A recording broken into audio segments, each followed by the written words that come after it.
Hello, Live Citizen. It's Crystal coming to you from Irvine, California.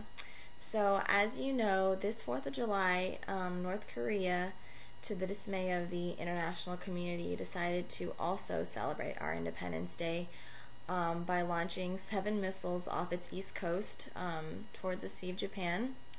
This comes after being ridiculed and criticized for their previous attempt to launching a rocket in which they claim to have been sending a satellite into orbit. So this recent act of defiance against the United Nations resolutions which were enacted to keep the nation from test firing any more nuclear arms, has caused major concern over future actions. But it seems that North Korea has had quite a long history of resentment for its military actions.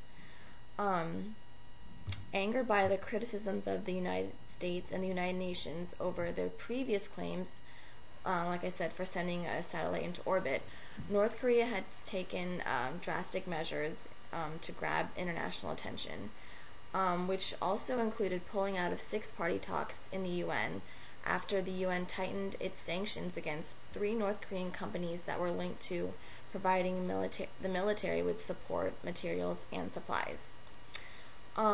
So North Korea's nuclear reactor, called also known as the Yongbyon reactor, which had been intact until 2007 after it was shut down under an international deal that promised North Korea aid and diplomatic concessions, is now set to be relaunching.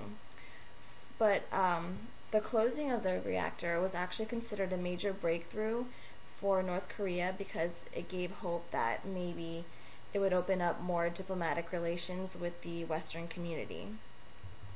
But now, news of the relaunching efforts comes after President Barack Obama had earlier announced that a proposal for a world free of nuclear weapons, which he said in a statement during his first presidential trip to Europe.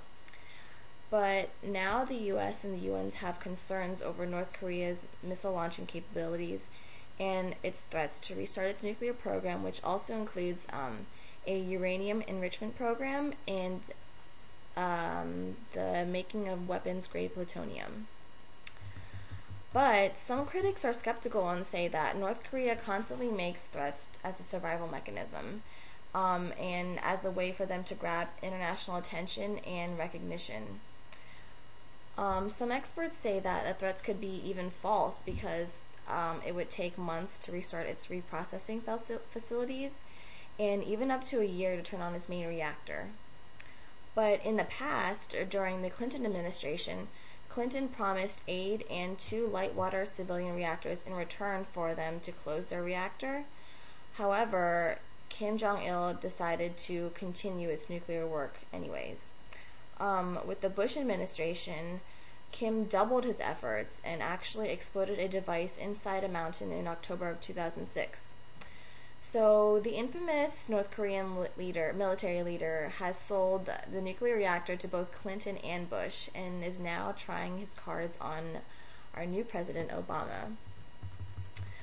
Not only has North Korea made threats about restarting its nuclear reactor and continuing to defy international sanctions and launch missiles, the nation has also decided to cause further attention by the sentencing and arresting of the American journalists Laura Ling and Yuna Lee.